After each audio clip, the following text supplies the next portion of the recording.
I think I gave up a while ago on this idea of like, I have to have this big thing to aim for because I've loved collaborating, engaging so much with different groups of people and being able to produce things like this project. If anything, I'm just striving to let go a little bit and understand that you can't always have this control over everything. And it's good to not have that and good not to not fall into these traps of thinking, okay, if there isn't an immediate monetary value being ascribed to what this is it worth it?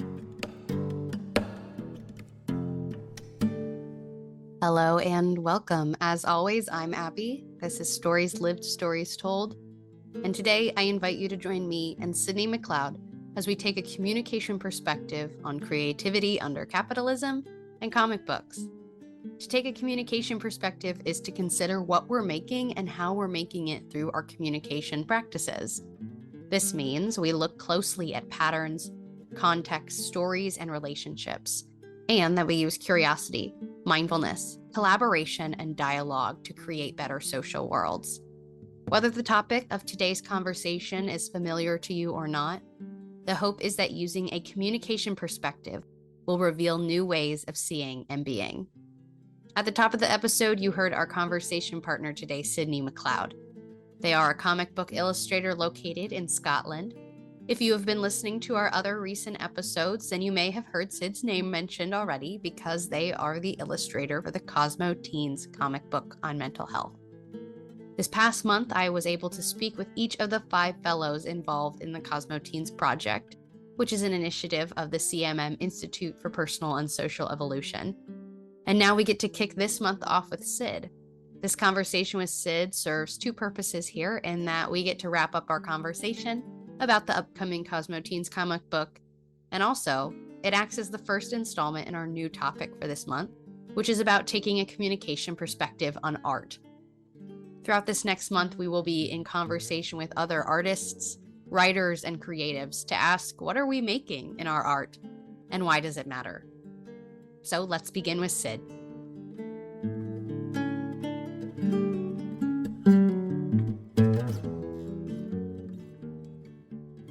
Hi, Sidney. Thanks so much for joining me today. Thank you for having me. I'm so looking forward to this. So looking forward to speaking with you. Obviously, I know you because you are working on the CosmoTeenz comic book right now. And people that are listening will be a little bit familiar with that because I've had some conversations with the CosmoTeenz themselves and got to hear a little bit about their experience. So I'm excited to hear about your side of that experience, but also just more generally about your life, your story, your experiences as an illustrator. To start us off, before I get too ahead of myself, would you mind introducing yourself, telling us a little bit about who you are and how you see yourself in the world?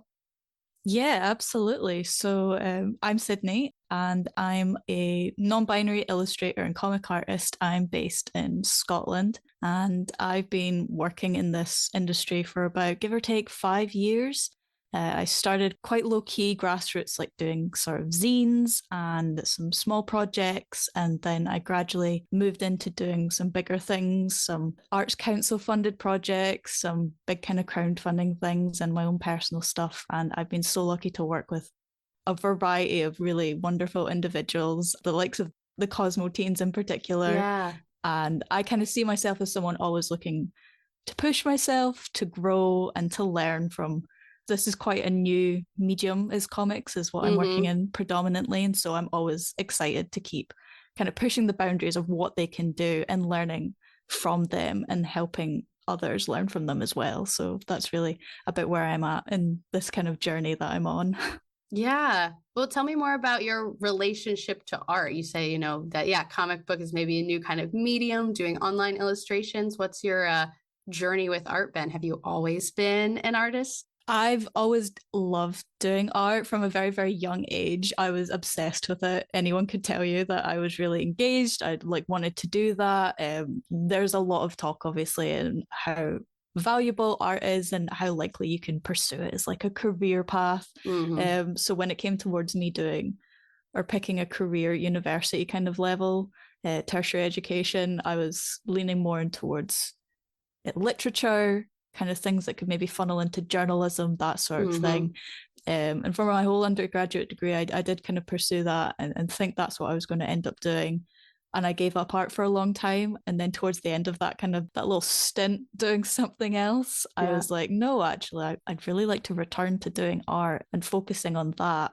And so I kind of asked around with the careers group that was available to me at the university I was attending, and they said, yeah, well, you have a lot of pathways open to your field, despite my portfolio being pretty non-existent, having not done it for so many years. They were very, very eager to help and set me up with what I'm doing now, because I took to that and I ran with it. I don't know, maybe if in my head I was thinking, I've already changed once, I'm going to commit. Whatever it is that comes next, I'm going to commit. And I was lucky enough to be able to do that. So yeah, it was it started young, it grew and it settled a little bit, and now it's just, it's what I do all the time and I love it. Yeah. What is it about doing art that you love? It's, for me, as I grew up neurodivergent as well, so it was a really easy way to express myself. And I think a lot of people feel that with art as well. Yeah. As I said, when I kind of moved away from like the English background that I had, the literature background, I keep calling it English, but literature-based background that I had, there was always something I felt missing from it, just solely doing the likes of poetry and prose, and I did film courses part of that as well. I liked elements of both. I felt that I need just that extra push. I then moved into like theatre and the dramatic side of things. That, weirdly, and I could talk ad nauseam about this, but it seems the most in line with what comics are as a medium, which sounds strange to people, but there's a lot there that really unites for me. So it was just a natural jump then for me to go into that. And I think those messages of basically, like I've talked about before, the educational merits of it, and I love to challenge like authority a lot with what I do, work against the curve, stereotypes and inverting them, that sort of thing. That's something comics really gave me the freedom to do. And I think that's what a lot of people kind of brighten at when they read that and they see that sequential medium. It's really easy to pull people in with something like that because they associate comics, a lot of people do anyway, with fun and with enjoying yourself and with being able to let go a little bit. And you can hide a lot within that as a medium in terms of the messages that you want to convey and the kind of stories, the connections, interpersonal connections that you can reveal for people, which is really what I focus on a lot now. Yeah, that's so neat. I, growing up, was never a comic book person, but I was able to, in one of my classes at university, read a graphic novel that was part of talking about the civil rights movement in the United States. And I had just never encountered anything like that. You know, in school, I'm reading textbooks and, you know, other kind of books, but certainly no kind of comic books or things that were illustrated like that. And it was so engaging. And so that's when I heard that the CosmoTeenz were going to do a comic book, I was immediately like, oh, yes, of course that could work. I wouldn't have thought about that because it's still like not a medium that I'm used to or as familiar with. But I immediately was like, oh, that could definitely be really great. Absolutely. I, too, am a lover of words, obviously, as a communicator and someone that does podcast. So I'm with you on the, you know, what you maybe experienced when you were studying literature, talking about poetry and all of that. But I do recognize that, that's not all there is. So it's interesting to me to think about art, illustration, comic books as its own form of communication. So I'm curious, and maybe specifically with your experience being neurodivergent, what can you say about, you know, what is it about art that is, you know, its own kind of self-expression, its own kind of communication that is distinctly different from just words? You know, what kind of value does it add for you? I think, as I mentioned from like kind of the top of our conversation, in that it's simultaneously a really old medium and a really young medium. And in that, I think it's kind of coming to terms with its own identity. And for me, that was really important in coming to terms with my identity. So it just seemed like a perfect merging. Obviously, the canon of literature, like most people know, and like New York's like anthology poets kind of thing, everything seemed so established in these other mediums, new wave cinemas, that sort of thing. It felt like you're always catching up, whereas comics felt like a space that was open and that you could engage at any point. There were the classics that you could, the big, you know, two that you could kind of jump in and learn that, and a lot of people love, or going in a completely different direction with small press, indie comics, that sort of thing, which is kind of where my niche kind of lies. And in that way, it was a really useful tool for me being able to learn, okay, well, it doesn't have to limit what I can do with this. And that's a really useful way of inviting other people's in. And that you said as well, you're like, I didn't really grow up reading comics, and I didn't grow up reading comics either. In Scotland, there's a big culture around the Beano, the Dandy, kind of the DC Thompson comics, which are really popular and still running to these days. They used to post them out to kids, and you can still get like a membership, I'm pretty sure. And so that's what most people associate it with. You're right. Particularly in Scotland and the UK, I think. I did a web series where I spoke to a lot of different people within the UK comic scene about how they started and how they kind of came to grips with comics or listening to it, learning about it. And a lot of them cited like the Dandy and the Beano. And then when they figured out there was a whole other world behind it, they were like, okay, now I can see. As with anything, you kind of see what it is at face value and think, well, straight off the bat, yes or no, does that invite me in? Do I feel like I could get involved with this? Whereas comics, I feel, is a lot easier in terms of money. It's really easy to get engaged with. Web comics are a huge thing at the moment. Yeah. And so a lot of people are able to interact there. And I think that's also a great outlet in terms of what we've already spoken about as well, in terms of neurodivergence and identity, stuff like that. Webcomics are great for that because it's straight and it's honest, and it's not got like third parties hovering over it being like, we should edit that, we should tweak that, this, that, and the next thing. You're seeing people for what they are. And that's a really solid foundation, I think, for where people perhaps unwittingly find that they're a fan of these types of things, which is really, really interesting. Yeah, it resonates with me, and it's cool to hear you say that, that it's about the space that is there, the kind of openness for the medium, that there's still a lot of room to kind of, make your own way and kind of be a part of setting the tone since it's newer, and that it feels like an invitation.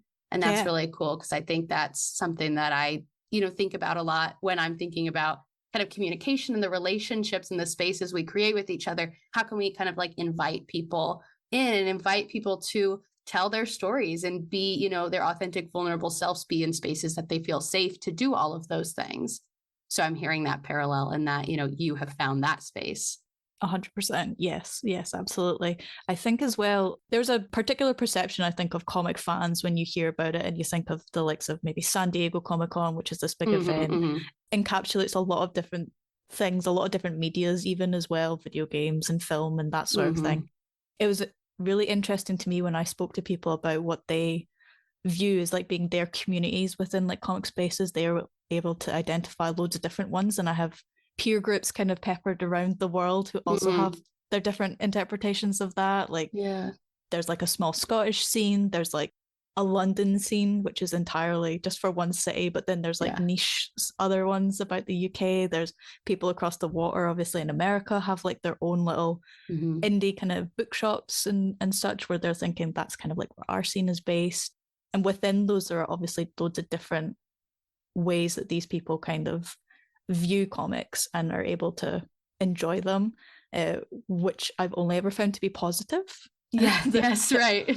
They're always very open about everything. I don't think anyone in like any of the comic circles that I engage with are like, no, it's my way or the highway when it comes to reading comics and how this should be considered, which is really refreshing. I feel like there can be a lot of gatekeeping when you're like kind of trying to get involved in these different kind of spaces, and comics are really good for being very chill, very cool about that, which also makes it seem really enticing to be involved in. Absolutely. That makes sense. And that's good to hear that, there is room for openness. I'm thinking about, that you've worked on a number of projects. I was able to see the one that you worked on with Barbara McKay. Because I can't remember the organization that you worked with exactly, but, telling the 3 different women's stories in comic book form. And that was amazing to me. And now getting to see you work with the CosmoTeenz. I'm curious about what it's like for you since you've collaborated with so many different people. What have you learned from collaborating with so many different people? What are the challenges? What do you see in those collaborations? I love collaborating so much. I think particularly in the past year, I've done a lot of tabling events, kind of interacting with folk in like by myself in a solo kind of setting, just sort of selling my own work. So people sometimes ask, well, a lot of this is just like, it's all you kind of, it's all by yourself. And I was like, I cannot express how fully I would love to collaborate all the time and just do that. But I also see the merit in obviously paying people for their work. And unfortunately, because of the climate and circumstances, I would love to pay writers, editors, everyone to come involved. But because I can't do that, that's why I love getting involved and coming on board with all these different teams. The things I've learned have been so valuable. The project I did with Barbara initially for Pause in Dundee, I was brought on by a peer of mine as a co-editor. I obviously drew a comic for that, and then we edited and designed it together, and we wrote the scripts and what have you. And massive shout out to Haley for helping me do that, because she was so good in showing me the ropes and saying, this is what we would usually do. Here's how we would make notes for this. Here's how we would propose changes, and a lot of that I've taken on to this CosmoTeenz project, because I'm kind of spearheading the art side of things and able to work with everyone in that capacity, thanks to Trent's amazing organization, without which I would be lost. That's my Achilles heel in these projects. I have grand ideas, but I do not have the scheduling to fulfill a lot of them. So, but no, it's wonderful. It's all about being able to come at it. Like I said before, when I was doing my web series, I love listening. I love listening to people's stories and being able to give them the space to tell them without judgment, and be able to reflect them in what I then go on to create, and make sure that it honors what they want to see and the vision that they have, which is so important, and which is what I learned from obviously doing all these different collaboration projects. I do work with others outside of this. I've done charity things as well, and little bits here and there, and everything. I make sure to go in really calm, really like keep it like as within the realms of reality as possible. And then if I find, okay, I've got that down, the next project, I'm like, I can push it, and now we can see what we can keep doing, which is really, really, it's so rewarding as well when you get to speak to people at the end of it, as that's the kind of stage we're at now, where we're gathering kind of like the reflections from the CosmoTeenz and finding out how they found it, being able to read back on that and understand that process if we've gone along, and be like, oh, it's wonderful.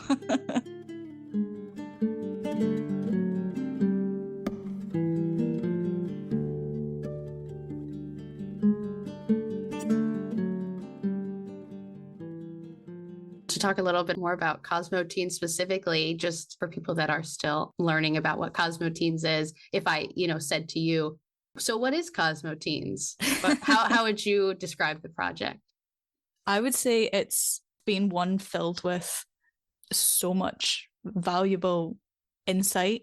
From the initial interviews that we had with the fellows on this project, I was blown away by how in tune these young people were with their own feelings, their own development, their own voice particularly. Everyone had such a clear idea of what they wanted to say, how they wanted to say it, and acknowledging the roots from where that had come from, which was wonderful. It's been incredible to work on.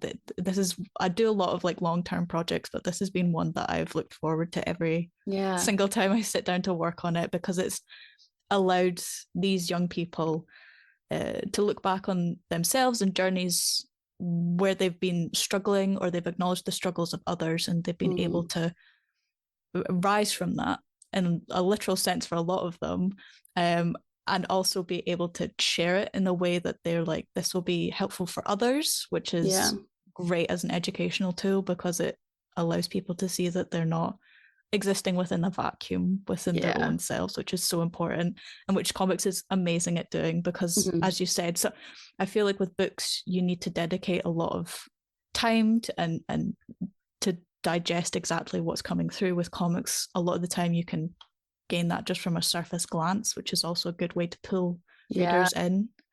So, and that's what these young people, I feel, have been able to do as well. In just a brief kind of hour or so interviews that we had, we were able to glean so much from their experiences and then parse them into these stories, which I really hope that we deliver to like the height of their expectations, and they're able to proudly say, yep, we did this, and this is how it came through for us, and we're really, really pleased with it, because I'm pleased with them and all the work they've put into it. They've been really wonderful, especially in this transitional time. Obviously a lot of them have moved on to different places and doing different things, so busy. I can report back that the sense that I've gotten from them is that they're really excited about what you and Trent have been able to create, and that it's so meaningful for them to see their stories come alive in this way. And that's, not something that everybody gets the opportunity to see their story brought to life like that.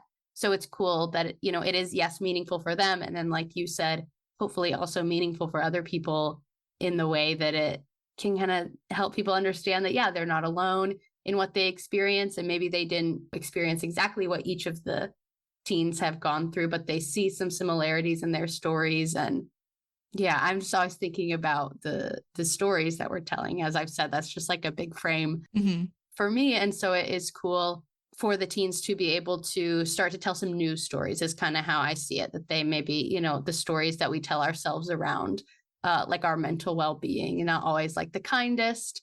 We haven't always had a lot of like tools or language to even share our stories or to feel comfortable to do so. And so I see this as being part of telling a new story and giving people language, giving people permission, giving people space to share stories about the real things that they struggle with and what it feels like to be them. So maybe that's a little bit of a connection to with your experience with the world of comic books, that it is the goal being to like create this safe space where people can share about their real lives and experiences, even if it is, a little messy, that there's room for that and that's invited actually.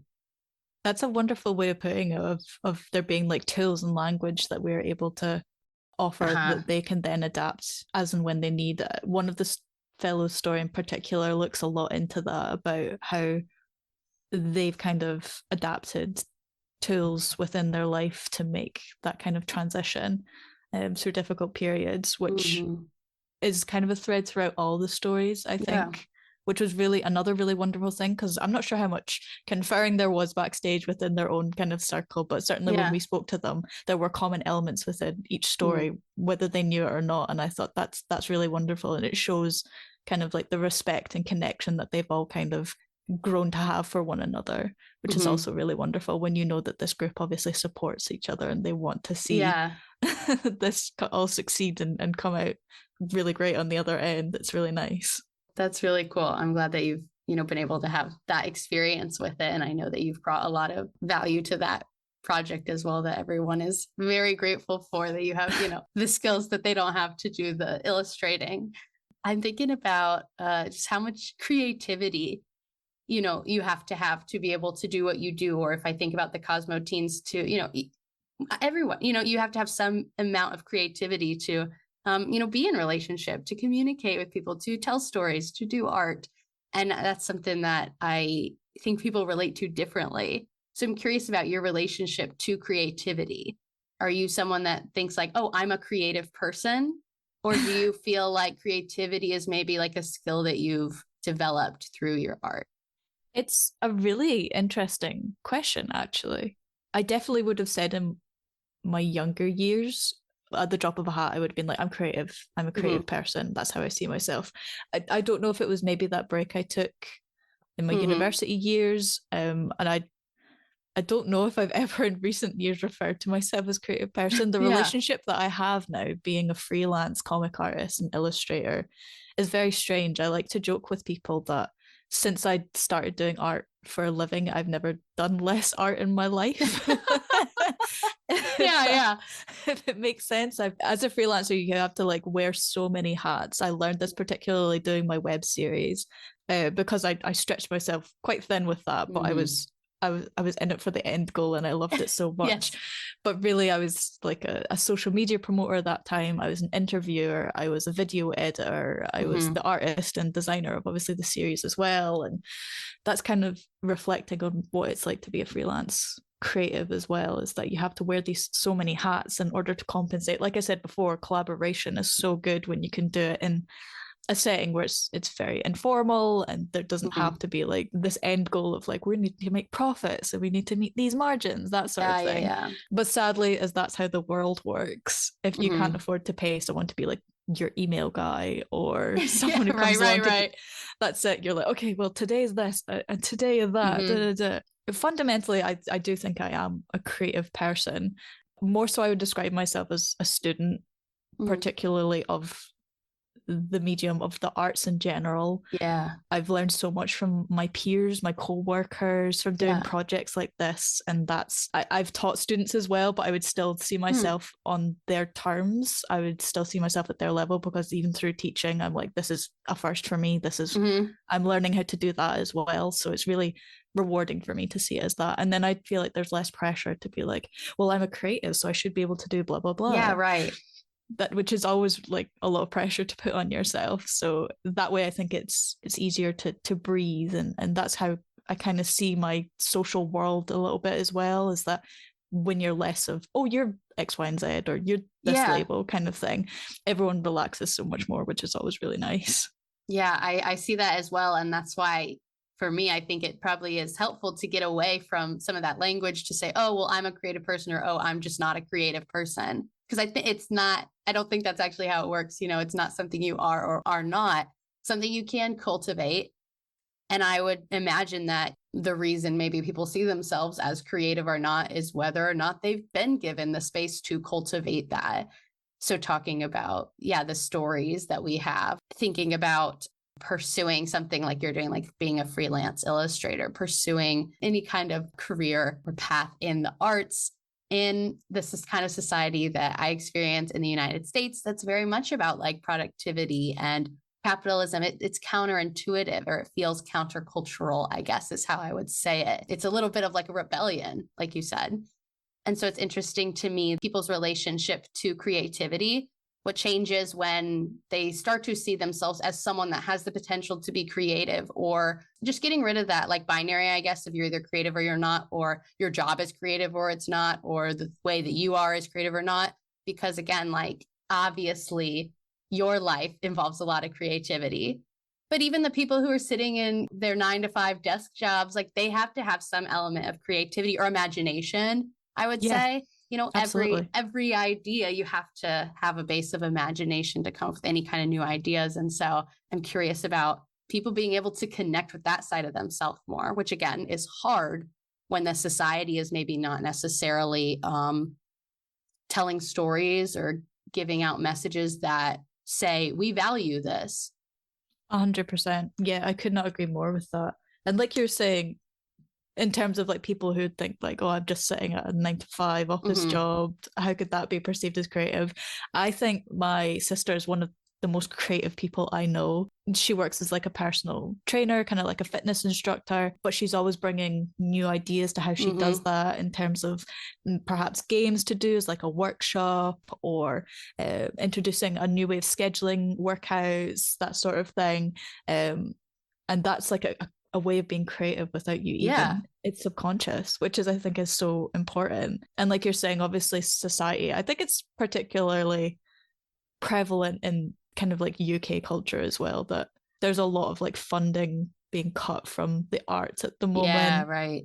Which is really, and obviously there's the whole rise in the AI kind of trend, and there's the NFT thing of a few years ago. Obviously, like the arts is always under attack for something or else, but that's like the beauty of it as well. Like I've been talking about growth, and with growth comes resilience, and that's what the arts has in abundance. I think it's like a really, really resilient kind of trade and career.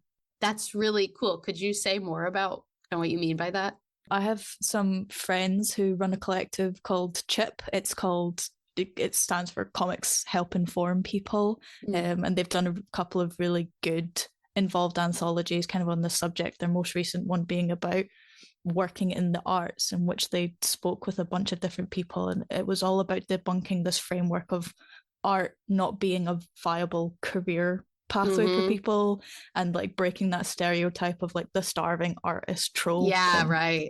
Which is, I think that's come a lot into like the collective conscious now as well, is that people seem to be shifting away from that. There is absolutely ways, be it via your 9-to-5 being creative, or pursuing it solely as like a freelancer in some sort of creative field part-time as a hobby, so be it.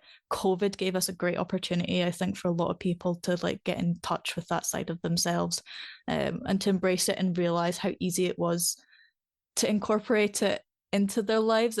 It's quite a general statement. I think nothing's ever like easy, as it were. Yeah. But they were able to see how much it was benefiting their mental health, the things that they thought they'd lost from childhood, the way I'd given up art for so long and then come back into it. And that's another way of seeing how the seeds that they planted in their youth were still kind of being nurtured later on, and how they'd survived. I think a lot of people, particularly in these governments which value things like laws and the sciences, that sort of thing, hard sciences, tend to see art as like it's just this frivolous, exotic plant kind of thing. It blooms once in a lifetime. Frivolous is a great word. Yeah, exactly. And then it's gone forever. And it was nice that we had that, but let's not focus on it anymore. But we're more like, it's more like a cactus, like a succulent or something like that. It's something it's beautiful and it's sturdy and it's going to be around for a long time, and you don't need to constantly be giving it attention to know that it's still going to be there when you need to return to it. And that's what the real beauty is in it, I think, and the value in keeping it alive, because half the things we have now we wouldn't have if we didn't have the art. So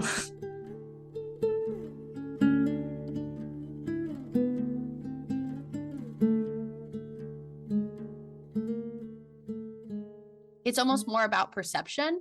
It's not necessarily that art is as a, hobby or career or, interest for people.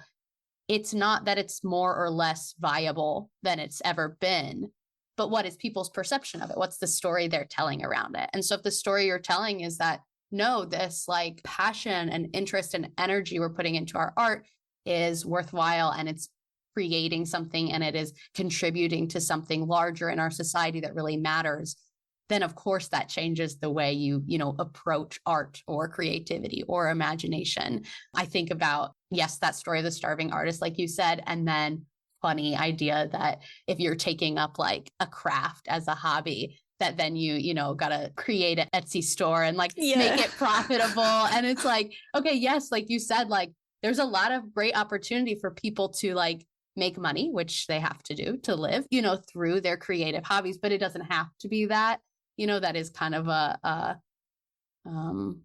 way of kind of putting art through a kind of capitalist lens, again, to be like, you have to profit off of it for it to be valuable, which kind of the exact opposite point, I would say, of investing in, art or doing creative endeavors, spending time doing that. I've seen so many of those kind of people posting or speaking about that. And it's something so valuable that I think a lot on the other side of that, people who are like, get into these hobbies and do that in the next thing. And if you want to absolutely set up an Etsy store and sell it, and then they're like, also have another hobby that isn't monetized at all, and do something that's just for you, which I think a lot of people think when they go into something, they're like, well, the end goal is to be posting things out every kind of week and meeting this goal, that kind of thing. I'm like, just create for the sake of creating. Yes, thank you. That's what I was like trying to say in a much like less eloquent way. But exactly, yes, creating for the sake of creating. And I feel like there's not a lot of that for many people. Yeah, be it obviously time, like you've pointed out, money, other things. We've obviously spoken about the prevalence of AI and NFTs kind of cropping up at the moment. But I think if you love something enough, and a lot of times that's what it is that people will start these things and then grow to love it. And it's been the same with me with this career. There have been bumps and hurdles and dips. It's a vicious cycle for an artist where you kind of start by being like, oh, I don't know if I can ever do this. Will I ever do this? Will it ever be good? Will people like it? And then it comes out and you're like, of course, I'm amazing. I did it. It's wonderful. Yes. And then a new project begins and you kind of go through this cycle. And it's healthy, because we always say being able to look back on something. If you can't look back on something and be like, I would change that now, I would do this differently, I would do that in the next thing, then you're not acknowledging, obviously, where you've come from and what you can do now, which is, I'll finish drawing something within 2 seconds, be like, I could do that better. So it's really, really important that you're able to apply that to these moments where you're thinking, oh, it's just a hobby, it's just something that I'm going to do for a little bit, because that becomes part of your story and part of how you interact with others. It's really good for opening up, because then your friend goes, oh, I've always thought about doing that, should we do that together? And that's a wonderful thing about the arts, is that you can do that. I feel like in some of these harder quote unquote harder professions of like the sciences that aren't Sure. psychology, sociology, that sort of thing, is that there isn't always that opportunity to be like, should we just go draw a diagram and build a bridge? Do you think could be? Yeah, right. Engineering can't be that hard, kind of thing, which is like the beauty of it, is that you can do art badly and it's wonderful. I love that. Right. Yes. No, that's a great point. I'm thinking about, the creating for the sake of creating, kind of like if you're like, okay, well, what's the purpose of creating? There's one version where creating for the sake of creating. Awesome. Creating for the sake of, maybe it's your job like you, and that's great because it's a, source of income. And then also I think it's important not to look at it as so insular. Like if you are spending time on any creative endeavor, I imagine that, has like trickle down effects to the rest of your life. If you get to spend time being creative, maybe it makes you more creative in this other area of your life, or it opens you up to a new way of thinking. So I'm curious if you have experiences like that to say, oh, well, because I am an illustrator, it changes the way I show up to my relationships or this other work. Have you had that experience at all? That's definitely interesting. That's something I hadn't considered before. If I was to think about it, I'd probably be able to think of some examples, but that's a really interesting way of putting it, in that you're obviously challenging yourself and you're working in this certain type of way. And then when it comes to other aspects of your life, you're then able to apply that. Is that kind of what you're... Yeah. That's incredible. I probably would, for one example, I would always approach my art as like, was it like you measure 3 times and cut once or something? Yes. That's kind of my approach to art as well, is that I will do so much preparation before it comes to sort of like the quote unquote final stages. It's the same when, say, someone mentions something in one of the group chats I'm in. I used to be really bad for just jumping straight in and being like, based on those 2 sentences, here's the response, blah, blah, blah. But now it's a case of like, okay, why do I think they've said that? Who's on the receiving end of what's being said there? What kind of impact will that have, kind of thing? It's something I picked up on in kind of the transition between obviously 2023 into 2024. You're obviously in that reflective period of being like, what happened this year? What's changing going forward? And I was thinking to myself, I was like, I have been a lot better for acknowledging that and those kind of nuances that maybe sometimes you miss, because everything is done via social media these days, and it's so quick and easy just to fire off a message, and tone can get lost. And plenty other more well-versed people than me have probably spoken about this. So in terms of that kind of communication, it translates a lot to art as well, because you're going from writing a script to drawing some messy little sketches to then refining that, to then refining it again, adding all those different bits to it, going back and having that. I think I really value that as someone who can have like control over that, being able to recognize no matter how many times I polish this, like we said before, I'm going to look back at some point and be like, I missed that. I could have done this. I could have done that. Which is so good when it comes to interpersonal connections as well. Other aspects of your life. I could tidy my living room so many times, I'll be like, and I still forget to hoover under something. And it's all about that, like you said, that being creative comes with letting go and being able to like move on from that and not be so hung up on all the little bits of it. Yeah. What I'm hearing you saying is that because you've had the opportunity to practice maybe being thoughtful in your art, that's it, in that process. Mindful that's maybe something you've also begun to take into your other relationships and the way that you approach people. I think so too. Yeah, 100%. I did read a book on mindfulness last year, and I guess subconsciously absorbed it. I read so much of these kind of things for work, mindfulness and creativity, and how we engage with the practice and stuff. And then I feel like I'm immediately sucked back into something. So maybe those messages have been latent. They've been like the seeds we have planted in our youth, and they're coming back when I need them most, which is also a really interesting thing. I think that I'm so interested, inspired, motivated by the work that you do and the perspective that it gives you, because it does kind of lend itself to a mindfulness or a thoughtfulness or an opportunity for reflection and obviously expression in various mediums. And I just think that's so important in our lives and not something that's cultivated enough. People kind of wear it like a badge of honor to say they're busy. Yeah. And people run from one thing to the next and never slow down and never take the time to reflect. But I think that's so important in our lives essential to do. But it's a hard practice to start if, again, you weren't taught how to do that or it wasn't modeled for you. Mm-hmm. So it's interesting to think about art as one way to be able to, I keep using the word cultivate, but cultivate that in your life. Yeah, I'm thinking about, not to get too in the weeds of the theory of CMM, but what I'm trying to do in the podcast and in my life is just lean more and more into what I call taking a communication perspective. Oh, I love that. And so for me, that's kind of like centering everything in communication, or I think about it like it's like the lens I use. It's like, my communication glasses, or basically communication is the lens through which I'm trying to understand everything that happens in my life. And so part of that and part of the theory of CMM is talking about context, and beyond that, asking what's the highest level of context. And so that's just kind of getting at like, what's motivating you right now? If different levels of context that we would talk about is like, okay, the episode of right now, this interaction is an episode and that's its own context. But then we have the context of the bigger relationship, or the context of the society, or even the context of like your sense of self, how you see yourself.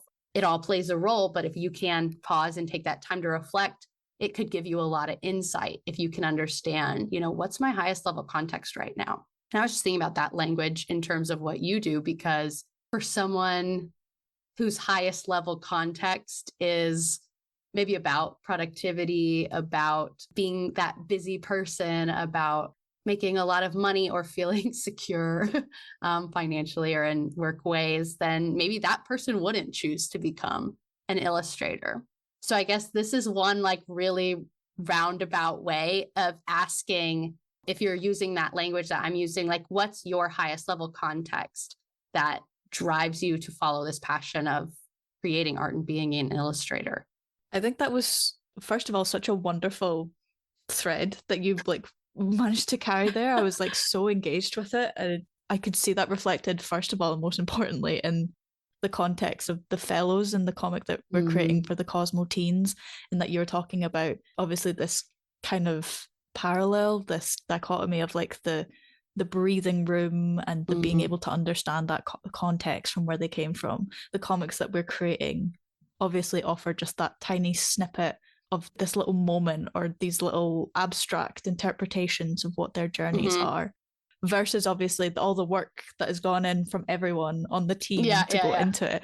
That seems like the restful, almost kind of breathing space for understanding and like meaningful interaction to happen around obviously the hustle and bustle of us being like, right, we need to be here and we need to do that, and this is how we're going to make it happen, which is great, because obviously as it's part of the CMM Institute, we want to reflect those values and what we're creating. And the way you framed it, I think, is just it's perfectly suited, which is wonderful.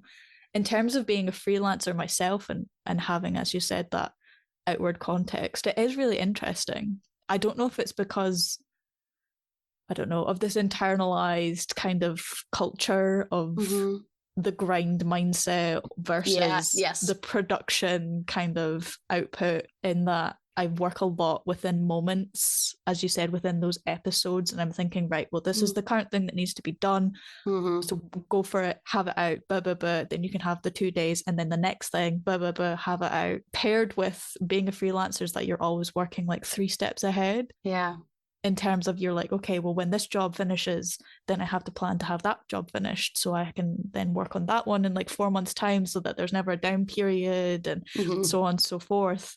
And so when, like you said, you do have these moments where you're like, okay, how does that all inform what it is that I'm doing at the moment, and what it all kind of is for, or what I kind of see the end goal as being, so to speak. That's when you're kind of thinking, what is the end goal? For a lot of comic artists, they're thinking, I want to be able to pitch an original graphic novel, or I want to work for a big publisher, that kind of thing. That's what I'm working towards.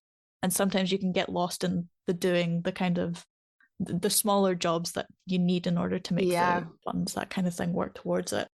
I think I gave up a while ago on this idea of like, I have to have this big thing to aim for, because I've loved collaborating, engaging so much with different groups of people, and being able to produce things like this project, the Pause project we did with Barbara a couple of years ago. I've loved that. If anything, I'm just striving to do more of that, and in the meantime learn from peers and kind of work together with them and propose different ideas of what we think is going on with this shifting kind of climate that we're in, this comics climate that we're in, and how it's developing as a medium, which is really interesting, and obviously feeds back into what we've spoken about before about being able to let go a little bit and understand that you can't always have this control over everything, and it's good to not have that, and good not to not fall into these traps of thinking, okay, if there isn't an immediate monetary value being ascribed to what this is it worth it?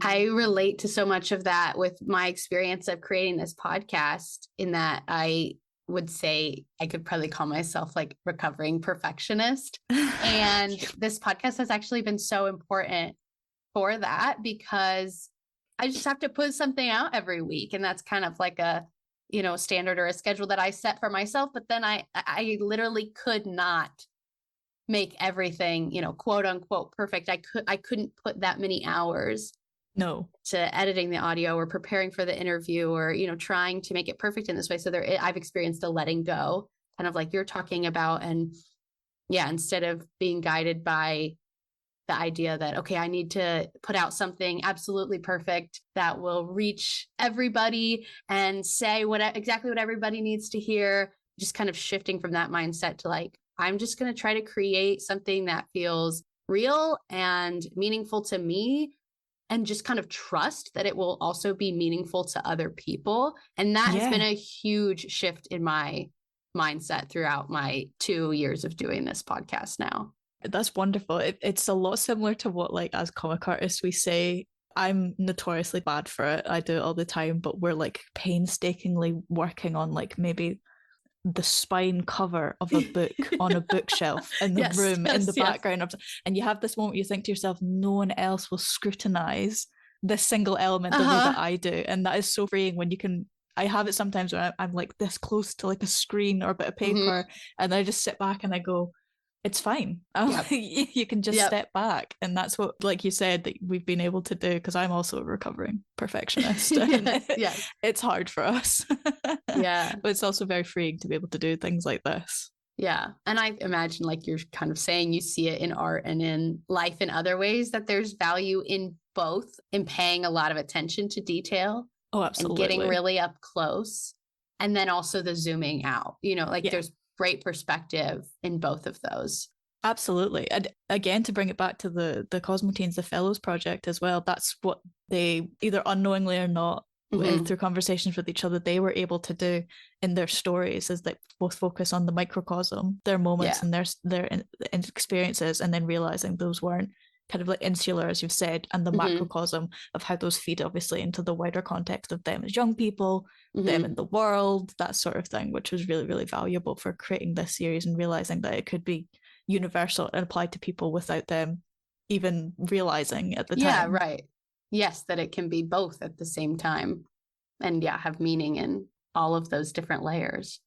It's really wonderful. And it's been really exciting to be able to delve like into that. As you've been saying, it's so wonderful to have that ability to be like, the detail, it's wonderful and then zooming out is again as well, because that's what I think a lot of young people, particularly in the context of the Fellows comic and what they were realizing, because they were going through these transitional periods and like being able to look back and reflect on where they'd come from. That's what it was giving them the opportunity to do as well, to be like, focus on this one particular instance in the story, which I felt at the time was going to be like my world, and that's how it was going to be from now on. And then we can pull away from that, look back and realize that, wow, it wasn't. I remember speaking with one of the fellows in particular, and they happened to mention something about, oh, it was just this thing and it's no big deal, but the kind of thing. We spoke for a little bit, and then we brought up the fact that like it is like a big deal for you, and it's allowed to be a big deal, and you're allowed to have these things that for you as a young person, not knowing what's going to happen next, you feel like, okay, well, I guess I just have to go with the flow and see where it takes me, and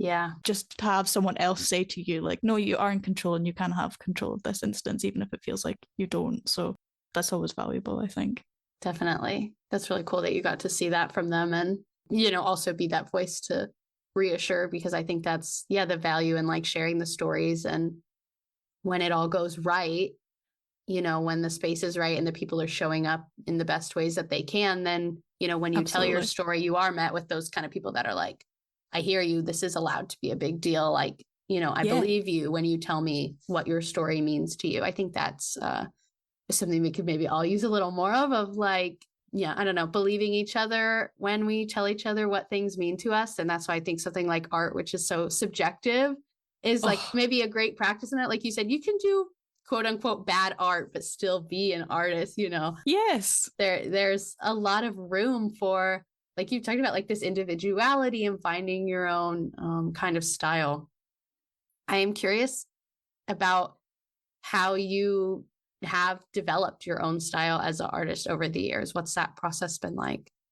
I think that's such an interesting question. I was thinking about this. I think about this whenever I send my work to someone, if they want to review my portfolio or they just want to check out my work. And I'm thinking, to them, obviously, it seems like I do have a distinct style, which I love and is great and is what gets me hired, which is yes. always really fun. But for me, I see it also as part of that learning styles, is how I would frame it, is that I'm constantly wanting to adapt and to keep tweaking things and be able to be versatile within whatever I'm doing, which is also particularly prevalent to the Fellows comics that we're doing, is that because I'm the sole artist on the project, I want to push and make as many of these as distinct from each other as I can, while still having that thread of obviously my style through it, in terms of maybe how I approach it, from the penciling to the coloring stages, but then being able to put in little subtle differences. When it comes to developing a style, I wouldn't even know where to start. If people ever ask me about it, I tend to just give a stock answer of, I'm like, just pick something you love and draw it to death. That's like the most rewarding way that you can develop something, is that by wanting to see what you want to create and being the person responsible for that is the most rewarding thing. And it's like feeding back into that. It's like instant gratification, because you're like, not only am I learning a new skill from this, but I'm able to enjoy that what it is I've created. As a comic artist in particular, you have to conserve what it is that you can do within any kind of given time frame. I could sit and study like bikes and cars and horses and buildings for hours, but if I find I'm never gonna draw them, then I just find that energy is better put into something else. For me, it's always, I'm always wanting to push. I learn a lot from other people. When I get to collaborate with others, it's wonderful to see if I'm working from someone else's character designs, for example, someone else's script. Every script, character design sheet, pencils, that kind of thing is different, and I'm able to kind of adapt myself into those different molds and come out the other side and be like, what worked for me, what didn't, would I adapt any part of that process for myself? So that's always really rewarding, is to be able to take all that in, suck it all up like a little sponge, and then see what it kind of holds going forward, which is really nice. Yeah, that's really neat. I'm hearing so much from you that's resonating with me, and seems, I would anticipate, that would resonate with other people, kind of thinking about, you know, you referred to your social world earlier, and one of the lenses that I want to use when I'm talking about my communication perspective is to be thinking like, what is that better social world? It's our kind of hope for the future. You talked about also, you know, this time of year, you're doing a little bit of like looking back, reflecting, and then also looking forward and thinking about what your hopes are. And I think that's such a great thing to spend time doing. You need a little bit of both. I'm hearing that maybe for you personally, the way that your work as a comic book illustrator, your relationship to art, the way that it's maybe contributed to your own better social world. And let me know if I'm putting words in your mouth here, but it seems that it has really created the space for you to embrace a thoughtfulness and a mindfulness, like we talked about. And then, just also develop all of these other kind of skills and perspectives that help you in your art and in other areas of your life. Tell me if I'm wrong there and putting words in your mouth. I think you're right on the money. That's, right off the top of what you've said, in terms of like looking at the way we've come from 2023 to 2024 and kind of seeing, using that period to be like, okay, let's look back and see where we've come from, see where we're going. I think a lot of my practice has been informed by creating my web series a couple of years ago, and what that allowed us to do as like a really small team. It was myself, my co-producer Rachel, and a small little band of interviewers. we were able to platform so many diverse people, marginalized artists, writers, comic book shop owners, loads of people across the spectrum of being involved in comics in the UK. And that really set the precedent, I think, for me of what I want to do with comics, and that I want to make that kind of work, this kind of like celebrating diversity, making art, rejecting like these forms of oppression that we feel constrain us, and being able to do it in a way which we can look back on later and say like, look what the progress we've made, and look how far we've come from that. And we were able to do that by like taking a breath, taking stock of ourselves, and making sure everything was in a row, and then being able to move forward confidently, knowing that this change was going to be for the better and was going to be seen by people who would also respond in kind to what we were making, which is really important. Absolutely. Thinking about just the beginning of our conversation, talking about whatever we talked about today, and, you know, different value that you've talked about that you've gained from your work is not only applicable to, you know, the small chunk of people that are also comic book illustrators. There's larger themes and lessons that I think will really speak to a number of people. But so just to use a little bit of that language more, that better social world, I'm curious about what is it? How do you see maybe art in general, creativity, comic books, you know, however specific you want to get, how do you see that contributing to a better social world for everybody? Yeah, I mean, as we said, kind of like in the initial parts of the conversation, we were talking about how it opens dialogues. I see it as being very valuable as like a tool for getting young people, particularly those who aren't maybe struggling in school or struggling in general. Comics are a wonderful way to get them involved and get them engaged in like literature and understanding their own feelings, their own emotions. That's really important to me because I get the opportunity to work with young people occasionally, and seeing their response to that and how it helps them understand is amazing. Being able to have that freedom of expression as well. You can create comics regardless, and being able to let people in and invite them to kind of create for themselves and really commit to being free with it. I wish there's a better way, but honestly, if you're to take a crayon, scribble on a bit of paper, you'd be like, that was so freeing. Yeah, right. No, I hear what you're saying. Yeah. A couple of my friends talk about how there's never more free expression of art than when you're a child and you can just make on a page, knowing that there's like, you have no concept of this has to be like this, it has to be good in order for it to have value, blah, blah, blah. So being able to like inform bits of that within how I engage and want to create like a better social world would be to offer people that opportunity to acknowledge that there's freedom within whatever they're doing in their 9-to-5s, in these kind of cultures where we feel like we have to constantly be working, grinding, keeping going, in order to allow ourselves that little bit of space to be fully at like centered in this, like in ourselves and the work that art can do. I feel like I've rambled a little bit there, and I've just I'm with you. I'm with you.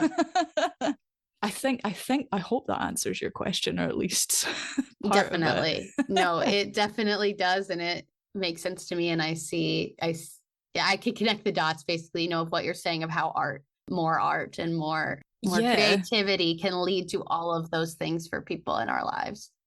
It does essentially feel like I just went more art. Always. And if that's the takeaway from this conversation, so be it. Yeah. Conversations like this where you can fully like across a whole spectrum of different topics, different discussions kind of thing, and still be able to find that common ground is really, really valuable, because then you could take that and you can really platform it wherever. That's what comics also allows you to do, is that you can take virtually anything. I think a lot of comic workshops that I've done in the past have brought people from different walks of life.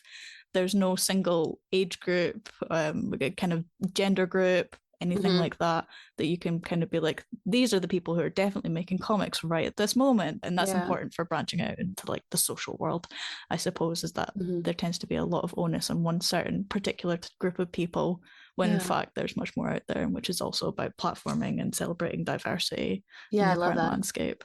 Yeah, I love that. I see, again, a parallel of this art and, you know, communication, which is, who knows, maybe, you know, its own version of like art, I guess I'll say, and like, you know, requires creativity in that way.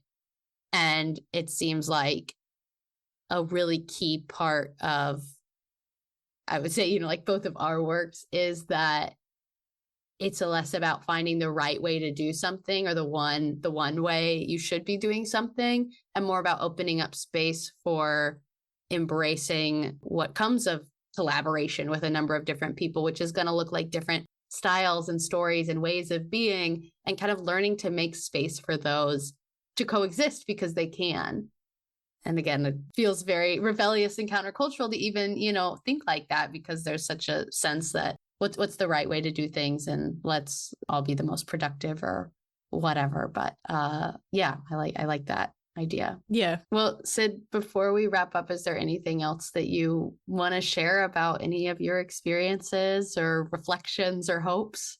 Yeah, just that I've loved working on this project. It's been such like a seamless, professional kind of collective of people who are like really interested in making a difference with what they're doing, which is really refreshing. I've done plenty of projects which I've loved, but it feels like there's only certain people within that kind of collective that are really engaged in what you're doing. So to come to this and completely be greeted by people who are like, yeah, we have a vision for this and we're really happy and engaged to be able to bring it to life has just been so wonderful. And I'm really looking forward to bringing it out. When you mentioned there about reflections, obviously we've talked about the fellows' reflections as well. Occasionally it occurs to me that I'm part of the project too. I'm like so part of the project, I've forgotten I'm part of the project. Yes, yeah, I see what you're saying. If it makes sense. So when it comes to the time where I had to actually reflect on it all, I'm going to be taken aback. I'll be like, oh my God, I was like, we've covered so much. And you've been so in it. Yeah. I was like, where do I even begin? I would just gush about it, honestly. I would just gush about it all. It's been so wonderful to work with, obviously, the fellows themselves, with Barbara, with Kim, with everyone else on the team, with Trent, who has kept me sane. To be able to speak with you as well has also been really, really wonderful. I've loved it. Thank you so much for this opportunity. Thanks for being a part of this, Sid. I'm really glad that we got the chance to speak too.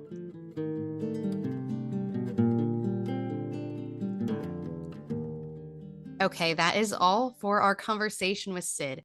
At the end of each episode, I like to offer some questions to reflect on. This acts as a next turn for us, so the conversation doesn't stop when the episode does. Today, the questions I would have you think about are: what would you create if you weren't worried about producing? And how can you embrace regret and acknowledge the things you would do differently as a sign of your own growth rather than failure?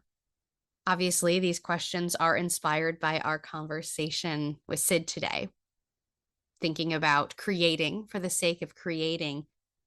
And then that second question has really been sticking with me. I am someone that has always been very in tune with regret, perhaps a little too much so. So the idea that looking back on my past and seeing the things that I would do differently, not as, failures or things to feel regret or shame about, but rather recognizing, kind of tucking that away for later to say, okay, well, when the opportunity presents itself, I will do it differently next time. And it's a lot kinder of a way to look at your past and to understand how you've grown. I really liked what Sid said today about how they've seen growth within themselves and what it has meant to them. You can find these questions at the top of the show notes. I hope you can find some time to reflect on those in your own life. You're also welcome to reach out to me to share your reflections. I always welcome that, as well as questions or ideas you want to share. You can reach me through email, through the website, or by commenting on Instagram and YouTube. Another great way to keep dialogue going is to share this episode with someone you want to invite into the conversation. As always, I am supported by the CMM Institute for Personal and Social Evolution. This podcast is just one of many initiatives designed to create space for more conversations that move us toward those better social worlds we hope to create. You can learn more about the CMM Institute and other initiatives like CosmoKids, Cosmopolis, and now CosmoTeenz at the link in the show notes. Thank you for showing up. Thank you for being curious. And thank you for being a part of this story. I'm Abbie, and this has been Stories Lived, Stories Told.